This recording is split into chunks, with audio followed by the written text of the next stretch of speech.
భక్తులారా, మనలో చాలామంది ఒక ప్రశ్నను ఎన్నోసార్లు మనసులో వేసుకుని ఉంటారు. భగవంతుడు భూమిపై నడిచాడు అంటారు, లీలలు చేశాడు అంటారు, కోట్ల మందికి మార్గం చూపాడు అంటారు. కాని ఆయన భౌతిక రూపం తర్వాత ఏమైంది? ముఖ్యంగా శ్రీకృష్ణుడు ఈ భూమిని విడిచిన తర్వాత ఆయన శరీరానికి ఏమైంది? అది నిజంగానే అంతమైపోయిందా, లేక ఇంకా ఈ భూమి మీద ఎక్కడైనా దైవ రహస్యంగా ఉందా? ఇలాంటి ప్రశ్నలు చాలా మందికి ఉంటాయి. కుటుంబ సమస్యలు, ఆర్థిక భారాలు, జీవిత ఒత్తిడిలో మనసు నలిగిపోయినప్పుడు దేవుడు నిజంగా ఉన్నాడా? ఉంటే ఆయన ఆనవాళ్లు ఎక్కడా అని ఒక నిశ్శబ్ద ప్రశ్న ప్రతి మనిషి హృదయంలో పుడుతుంది. అలాంటి సమయంలో పూరీ జగన్నాథుని ఆలయంలో ఉన్న ఆ మహారహస్యం గురించి వినగానే భక్తుల గుండెల్లో ఒక తెలియని కంపనం మొదలవుతుంది. ఎందుకంటే అక్కడ ప్రతి 12 సంవత్సరాలకు జరిగే ఒక గోప్యమైన సంప్రదాయం వెనుక ఎవరికీ పూర్తిగా తెలియని ఒక దైవ రహస్యం దాగి ఉందని అంటారు. అదే శ్రీకృష్ణుని గుండె ఇప్పటికీ అక్కడ కొట్టుకుంటోందని చెప్పే ఆశ్చర్యకరమైన గాథ. ఈ ఆధ్యాత్మిక రహస్యం మీకు పూర్తిగా అర్థం కావాలన్నా, దైవానుగ్రహం దక్కాలన్నా ఈ వీడియోను ఎక్కడా ఆపకుండా చివరి వరకు చూడండి. ద్వాపర యుగం ముగింపు దశకు చేరుకుంది. కురుక్షేత్ర సంగ్రామం ముగిసింది. ధర్మం నిలబడింది. కాని కాలచక్రం నెమ్మదిగా మరో మార్పుకు సిద్ధమవుతోంది. యాదవ వంశం గొప్ప వైభవంతో ఉన్నా ఒక చిన్న అహంకారం కూడా ఎంతటి మహావంశాన్నైనా కూల్చగలదని కాలమే నిరూపించబోతోంది. అహంకారమే అగాధానికి తొలి అడుగు అనే పెద్దల మాట యాదవుల జీవితంలో నిజమవుతోంది. ఒకరోజు ద్వారకలో యాదవ యువకులు మహర్షులను పరిహసించాలనే ఉద్దేశంతో ఒక విచిత్రమైన ఆట ఆడారు. ఒక యువకుడిని స్త్రీ వేషంలో అలంకరించి ఇతనికి పుట్టబోయేది ఆడపిల్ల, మగపిల్ల అని మహర్షులను ఎగతాళి చేశారు. ఆ మహర్షుల కోపం భయంకరమైంది. వారు, ఈ అవహేళనకు ఫలితంగా మీ వంశనాశనానికి కారణమయ్యే ఇనుప ముసలం జన్మిస్తుంది అని శపించారు. కాలం గడిచింది. ఆ శాపం నిజమైంది. యాదవుల మధ్య విభేదాలు పెరిగాయి. చిన్న మాటలు పెద్ద గొడవలయ్యాయి. చివరికి తమ చేతులతో తమ వంశాన్నే నాశనం చేసుకునే పరిస్థితి వచ్చింది. శ్రీకృష్ణుడు అంతా చూస్తూ ఉన్నాడు. ఎందుకంటే కాలం ముందు దేవతలు కూడా కొన్ని సందర్భాల్లో నిశ్శబ్దంగా ఉండాల్సి వస్తుంది. భగవంతుడు కూడా ధర్మ నియమాన్ని అతిక్రమించడు. ఒక సాయంత్రం సముద్ర గాలి మధ్య శ్రీకృష్ణుడు ద్వారక విడిచి అడవిలోకి వెళ్లాడు. ఆకాశం నెమ్మదిగా మబ్బులతో నిండుతోంది. పక్షులు కూడా ఏదో పెద్ద మార్పు జరగబోతుందనేలా నిశ్శబ్దంగా ఉన్నాయి. ఆయన ఒక పెద్ద వృక్షం క్రింద విశ్రాంతిగా కూర్చున్నాడు. అంతలో జర అనే వేటగాడు దూరం నుంచి ఆయన పాదాన్ని జింకగా భావించాడు. తెలియక చేసిన పొరపాటు, కాని కాలం రాసిన విధి. జర బాణం వదిలాడు. అది శ్రీకృష్ణుని పాదానికి తాకింది. దగ్గరకు వచ్చి చూసిన జర ఒక్కసారిగా వణికిపోయాడు. ఎదుట కనిపించింది సాధారణ మనిషి కాదు, జగన్నాయకుడు, విశ్వరూపుడు, భగవంతుడు. వేటగాడు కన్నీళ్లు పెట్టుకుంటూ, నా వల్ల మహాపాపం జరిగింది అని విలపించాడు. కాని శ్రీకృష్ణుడు చిరునవ్వు నవ్వాడు. ఇది నీ తప్పు కాదు. కాలం నిర్ణయం. ప్రతి జన్మకు ఒక సమయం ఉంటుంది అని సాంత్వన చెప్పాడని పురాణగాథ చెబుతుంది. ఎంత గొప్ప సందేశమో చూడండి. మన జీవితంలో జరిగే కొన్ని సంఘటనలు మనం అర్థం చేసుకోలేక బాధపడతాం. కాని కాలమే కర్మకు దర్పణం అని ధర్మశాస్త్రం చెబుతుంది. ఆ తరువాత ఏమైందో తెలుసా? అదే ఈ కథలో అత్యంత ఆశ్చర్యకరమైన మలుపు. శ్రీకృష్ణుడు తన భౌతిక దేహాన్ని విడిచిన తరువాత ఆయన శరీరాన్ని అగ్నికి సమర్పించారని అంటారు. కాని అక్కడ ఒక అసాధారణ సంఘటన జరిగింది. ఎంత అగ్ని అంటించినా ఆయన శరీరంలోని ఒక భాగం మాత్రం కాలలేదట. అది ఏమిటో చూసినవారు భయంతో, భక్తితో ఆశ్చర్యపోయారట. ఎందుకంటే అది సాధారణ అవశేషం కాదు, ఒక దివ్య చిహ్నంలా కనిపించిందని పురాణ కథలు చెబుతున్నాయి. అది నిజంగా శ్రీకృష్ణుని గుండెనా, లేక మరేదైనా దైవ సంకేతమా? ఆ కాలనీయని రహస్య భాగం చివరకు ఎలా పూరీ జగన్నాథుని ఆలయానికి చేరింది? అక్కడ ప్రతి 12 సంవత్సరాలకు జరిగే గోప్యమైన మార్పిడి వెనుక ఏమి దాగి ఉంది? ఈ ప్రశ్నల సమాధానం మనం ఊహించిన దానికంటే మరింత ఆశ్చర్యకరంగా ఉంటుంది. శ్రీకృష్ణుడు భౌతిక రూపాన్ని విడిచిన తర్వాత జరిగిన సంఘటనల గురించి అనేక పురాణగాథలు వినిపిస్తాయి. అందులో ఒకటి అత్యంత విశేషమైనది. ఆయన శరీరాన్ని అగ్నికి సమర్పించినప్పుడు అగ్నిజ్వాలలు అన్నింటినీ భస్మం చేశాయట. కాని ఒక చిన్న దివ్య భాగం మాత్రం ఎంత కాల్చినా అలాగే మిగిలిపోయిందని చెబుతారు. అది గుండె ఆకారంలా ఉందని, దానిలో ఒక విచిత్రమైన శక్తి నిండిపోయి ఉందని అప్పటి మహర్షులు భావించారట. కొందరు దానిని బ్రహ్మ పదార్థం అని పిలిచారని కూడా విశ్వసిస్తారు. అయితే ఇది సాధారణ వస్తువు కాదని, దైవ సంకేతంగా భావించాల్సినదని ఆచార్యులు చెబుతుంటారు. ఆ సమయంలో అక్కడున్న మహర్షులు ఒకరినొకరు చూసుకుంటూ ఈ దివ్య రహస్యాన్ని సాధారణ మానవుల కంటపడకుండా కాపాడాలి అని నిర్ణయించుకున్నారని కథలు చెబుతున్నాయి. ఎందుకంటే భగవంతుని లీలలు సాధారణ జ్ఞానంతో అర్థం కావు. సముద్రం లోతు ఎంత ఉందో బయట నిలబడి చెప్పలేం కదా. అలాగే దైవ రహస్యం కూడా మనసు శుద్ధితో మాత్రమే అనుభవించగలం. ఆ దివ్య భాగాన్ని చివరకు సముద్ర జలాల్లో సమర్పించారట. ఎందుకంటే సముద్రమే విశ్వానికి ప్రతీక అని భావించారు. ఆ చిన్న దివ్య అవశేషం అలలతో కలిసి ప్రయాణం మొదలుపెట్టిందని ఒక విశ్వాసం. రోజుల తరబడి అలలు దాన్ని ఒక అపరిచిత దిశలో తీసుకెళ్లాయి. అలా అది తూర్పు తీరాలకు చేరిందని చెబుతారు. ఇదే సమయంలో చాలా దూరంలో ఒక రాజు తన జీవితంలో ఒక విచిత్రమైన ఆధ్యాత్మిక అనుభూతిని ఎదుర్కొంటున్నాడు. అతనే ఇంద్రద్యుమ్న మహారాజు. ఆయనకు ఒక రాత్రి ఒక దివ్య స్వప్నం వచ్చిందట. ఆ స్వప్నంలో ఒక ప్రకాశవంతమైన రూపం ప్రత్యక్షమే. సముద్ర తీరంలో తేలివచ్చే దివ్య దారువులో నా ఉనికి దాగి ఉంటుంది. దాన్ని వెతికి ఆలయం నిర్మించు అని ఆదేశించిందట. రాజు ఒక్కసారిగా మేల్కొన్నాడు. గుండె వేగంగా కొట్టుకుంటోంది. అది సాధారణ కల కాదని ఆయనకు అర్థమైంది.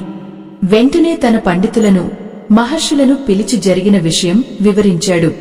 అందరూ కలిసి సముద్ర తీరానికి బయలుదేరారు. కొన్ని రోజుల అన్వేషణ తర్వాత సముద్రపు అలల మధ్య ఒక విచిత్రమైన దారువు కనిపించిందట. అది సాధారణ చెక్క కాదు. ఎంతమంది లాగినా కదల్లేదు.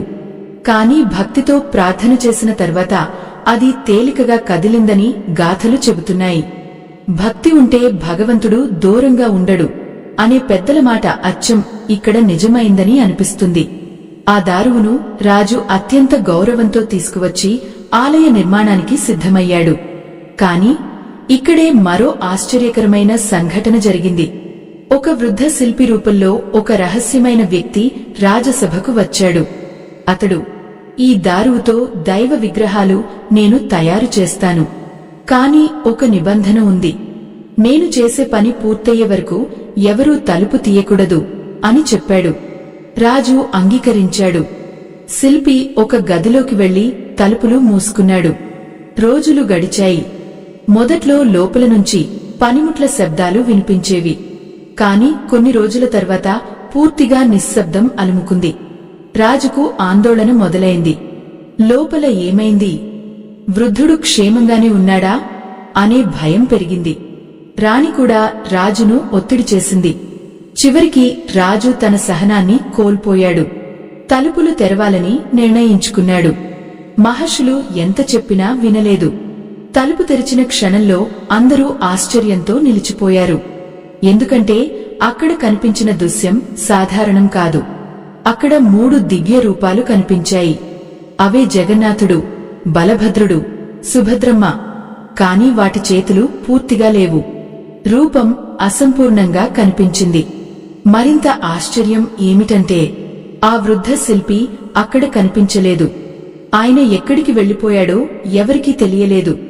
కొందరు ఆయనే దైవ విశ్వకర్మ అని నమ్ముతారు. అయితే అసలు రహస్యం ఇంకా మొదలు కాలేదు. ఆ విగ్రహాల అంతరంగంలో దాచబడిన ఒక దివ్య పదార్థం గురించి ఆలయ సేవకులు అత్యంత గోప్యంగా మాట్లాడుకునేవారట. దాన్ని ఎవరూ చూడలేరు. దాని గురించి బహిరంగంగా చెప్పరు. ప్రతి 12 సంవత్సరాలకు జరిగే ఆ గోప్యమైన రాత్రిలో మాత్రమే అది ఒక విగ్రహం నుంచి మరో విగ్రహానికి మారుతుందని విశ్వసిస్తారు. కాని ఆ రాత్రి జరిగే ఆచారం ఎందుకు అంత రహస్యంగా ఉంటుంది?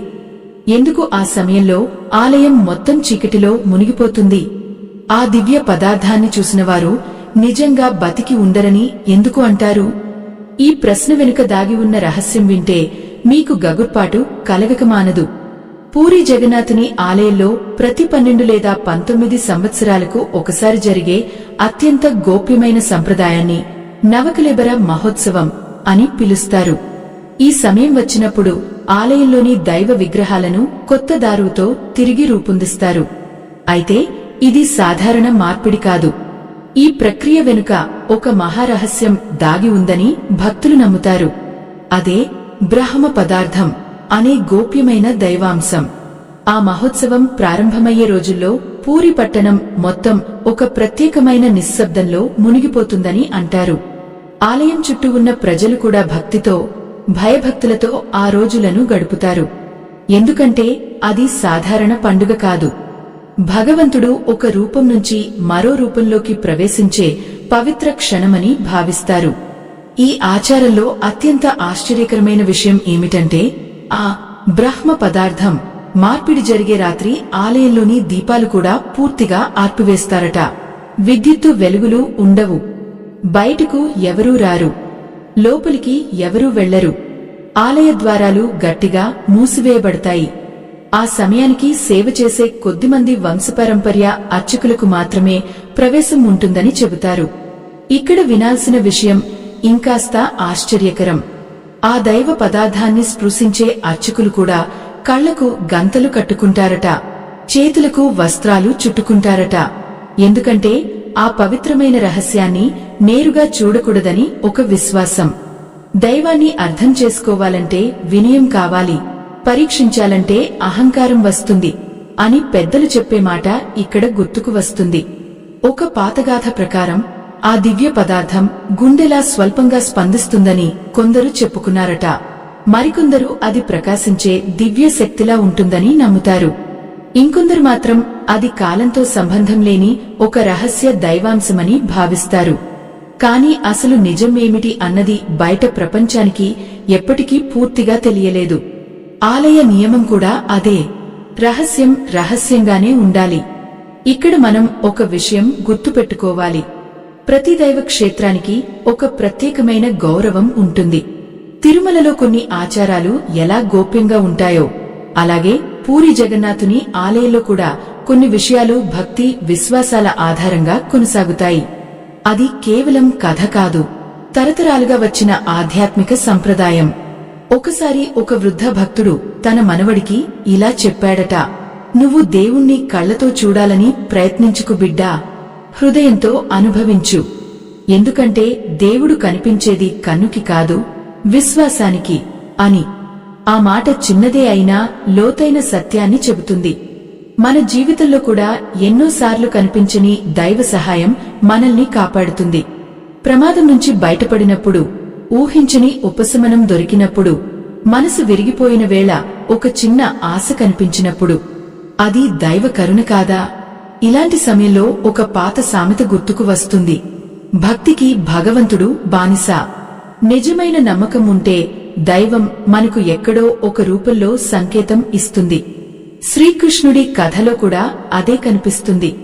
ఆయన రూపం మారినా ఉనికి మాత్రం మారలేదని భక్తులు విశ్వసిస్తారు. అందుకే పూరీ జగన్నాథుని దర్శనం చేసినవారు అక్కడ ఒక చెప్పలేని ప్రశాంతత ఉంది అని అంటుంటారు. మీ జీవితంలో కూడా ఎప్పుడైనా కారణం లేకుండానే దైవ సహాయం దొరికిన అనుభవం ఉంటే, లేదా కష్ట సమయంలో దేవుడు కాపాడాడని మీరు నమ్మితే కామెంట్స్ లో జై జగన్నాథ అని రాయండి. ఎందుకంటే భక్తి పంచుకున్న కొద్దీ మరింత బలపడుతుంది. కాని ఇక్కడే ఈ కథలో అతి పెద్ద ప్రశ్న మొదలవుతోంది. నిజంగానే ఆ బ్రహ్మ పదార్థం శ్రీకృష్ణుడి గుండెతో సంబంధముందా, లేక ఇది కాలంతో కలిసి పెరిగిన ఒక విశ్వాసమా? ఆశ్చర్యం ఏమిటంటే కొన్ని పురాతన గ్రంథాల్లో, మరికొన్ని గోప్యమైన వంశపారంపర్య వాక్యాల్లో ఒక చిన్న సంకేతం దాగి ఉందని కొందరు పరిశోధకులు చెబుతుంటారు. ఆ సంకేతం బయటకు వస్తే మనం ఇప్పటివరకు నమ్మిన కథ అంతా కొత్త అర్థం దాల్చే అవకాశముంది. పురాతన వైష్ణవ సంప్రదాయాల్లో ఒక విశేషమైన భావన ఉంది.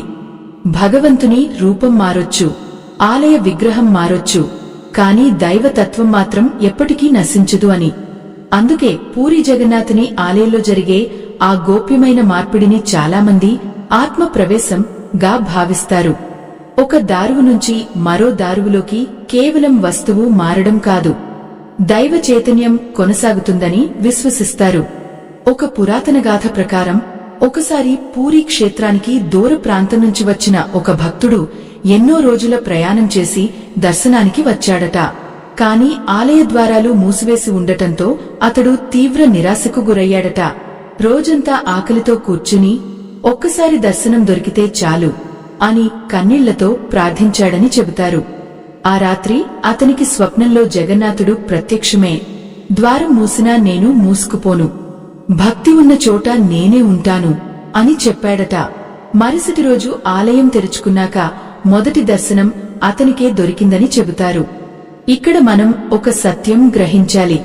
మన జీవితంలో కూడా ఎన్నోసార్లు తలుపులు మూసుకుపోయినట్టే అనిపిస్తుంది. ఉద్యోగం దొరకదు, ఇంట్లో కలహాలు ఆగవు, అప్పులు తగ్గవు, ఆరోగ్యం కూడా సహకరించదు. అప్పుడు చాలామంది దేవుడు నన్ను మర్చిపోయాడా అని బాధపడతారు. కాని ధర్మశాస్త్రంలో ఒక మాట ఉంది, కాలం ఆలస్యం చేస్తుంది గాని దైవం అన్యాయం చేయదు. కొన్నిసార్లు ఆలస్యం ఆశీర్వాదానికి ముందు మాట మాత్రమే. పూరీ ఆలయంలో ఆ బ్రహ్మ పదార్థం గురించి ఎన్నో ఊహాగానాలు ఉన్నా అక్కడి అర్చకులు మాత్రం ఒక విషయం చెబుతారు. దాన్ని తెలుసుకోవాలనే ప్రయత్నం కన్నా దాని వెనుక ఉన్న భక్తిని అర్థం చేసుకోవడం ముఖ్యము అని. ఎందుకంటే ప్రతి పవిత్ర సంప్రదాయానికి ఒక అంతరార్థం ఉంటుంది. అది కేవలం కళ్లతో కనిపించేది కాదు, హృదయం గ్రహించేది. ఇక్కడ మరో ఆశ్చర్యకరమైన విషయం ఉంది. జగన్నాథుని విగ్రహాలకు చేతులు పూర్తిగా ఉండవు. చాలామంది దీనిని చూసి ఆశ్చర్యపోతారు. కాని భక్తులు దానికి ఒక అందమైన అర్థం చెబుతారు. భగవంతుడు తన చేతులతో అందరినీ ఆలింగనం చేయడానికి సిద్ధంగా ఉన్నాడు, అందుకే అవి సంపూర్ణంగా కనిపించువు అని. ఎంత అందమైన భావన కదా. మనిషి తప్పులు చేసినా, భయపడ్డా, విరిగిపోయినా దేవుడు ఎప్పుడూ దూరం చేయడని చెప్పే సంకేతం అది. ఒక తెలుగు సామెత ఉంది, నమ్మినవానికి నారాయణుడు తోడు. ఈ కథ కూడా అదే నేర్పిస్తోంది. శ్రీకృష్ణుడు రూపాన్ని విడిచినా తన భక్తులను విడిచిపెట్టలేదని చాలామంది నమ్ముతారు. అందుకే జగన్నాథుని దర్శనానికి వెళ్లినవారు అక్కడికి వెళ్లాక మనసు ఎందుకో తేలికగా అనిపించింది అని చెబుతుంటారు. ఈ ఆధ్యాత్మిక కథ మీ హృదయాన్ని తాకి ఉంటే మా ప్రయాణానికి మీ చిన్న సహాయం అమూల్యమైనది. కింద ఉన్న స్కానర్ ద్వారా మీకు సాధ్యమైనంత దానం చేస్తే ఇలాంటి మరిన్ని భక్తి కథలను మరింత మందికి చేరవేయగలుగుతాం. మీ ప్రేమ, మీ ఆదరణే మా బలం. కాని ఇంకా ఒక ఆశ్చర్యకరమైన విషయం మిగిలి ఉంది. శ్రీకృష్ణుడి గుండె రహస్యం గురించి ఒక పాత ఆలయ సేవకుడు చివరి రోజుల్లో చెప్పిన మాటలు ఇప్పటికీ కొందరిని ఆలోచింపజేస్తున్నాయి.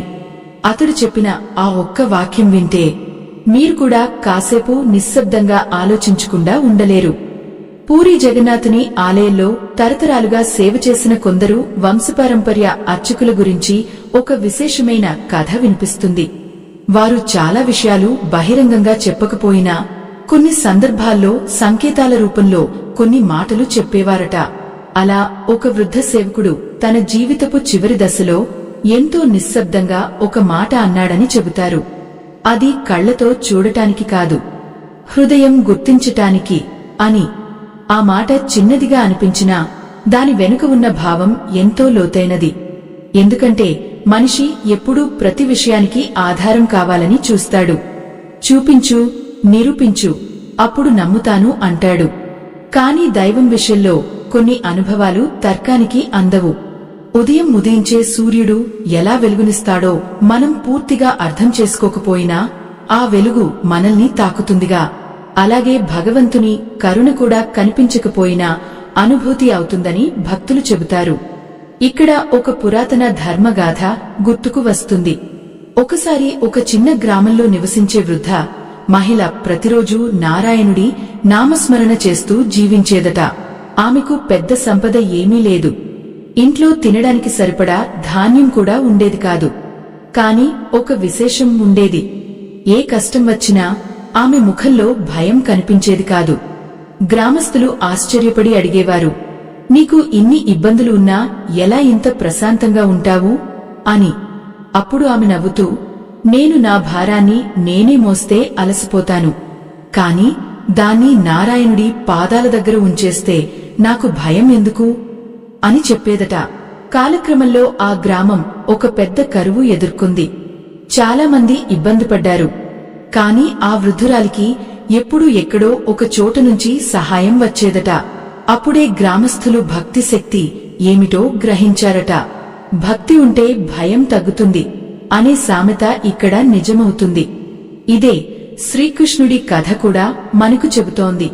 ఆయన శరీరం గురించి ఎన్నో రహస్యాలు ఉండొచ్చు, గుండె గురించి ఎన్నో కథలు వినిపించొచ్చు.